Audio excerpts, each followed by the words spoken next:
Mutton curry ఎలా చేయాలో చూద్దామండి. 4 స్పూన్ల ఆయిల్ వేసుకొని బాగా కలుపుకోవాలి.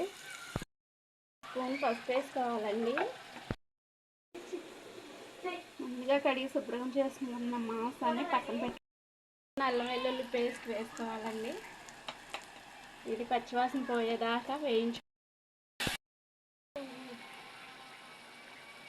ఇందులో కడిగి పెట్టుకున్న మాంసం ముక్కల్ని వేసుకోవాలండి. మటన్ పీసెస్ రుచికి సరిపడా ఉప్పు వేసుకొని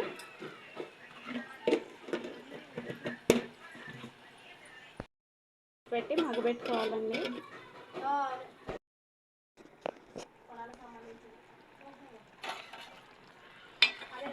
మధ్యలో ఒకసారి కలుపుకోవాలండి.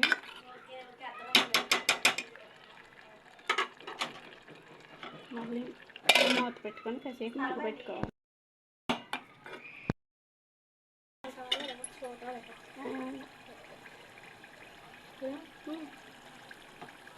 కారం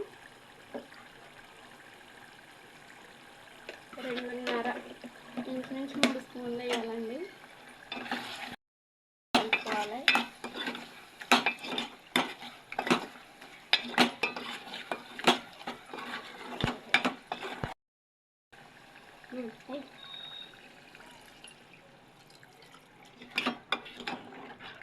సరిపడిగా నీళ్ళు పోసుకోవాలి. 2 గ్లాసులు నీళ్ళు పోసుకోవాలండి.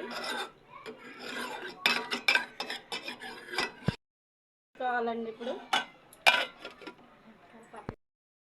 ధనియాలు, జీలకర్ర, ఎల్లుల్లిపాయ, ఇంకా చెక్క, లవంగం, యాలకులు వేసి ఇలా ముద్ద చేసి నూరుకొని పెట్టుకోవాలండి. నూనె మసాలా అయితే మంచి టేస్ట్ వస్తుందని ఇలా చేస్తానండి. చూసారండి, ఆయిల్ అంతా పైకి వచ్చేసింది కదండి. ఇప్పుడు మసాలా వేసుకొని కలుపుకుందాం.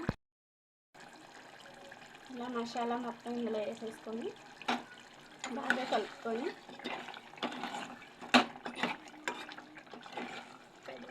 ఇంకొక 5 నిమిషాలు ఉంచుకొని స్టవ్ ఆఫ్ చేసుకోవడమేనండి. అయిపోయిందండి. ఆయిల్ పైకి వచ్చేసింది చూసారా. టేస్టీ మటన్ కర్రీ రెడీ అండి. స్టవ్ ఆఫ్ చేసేస్తాను.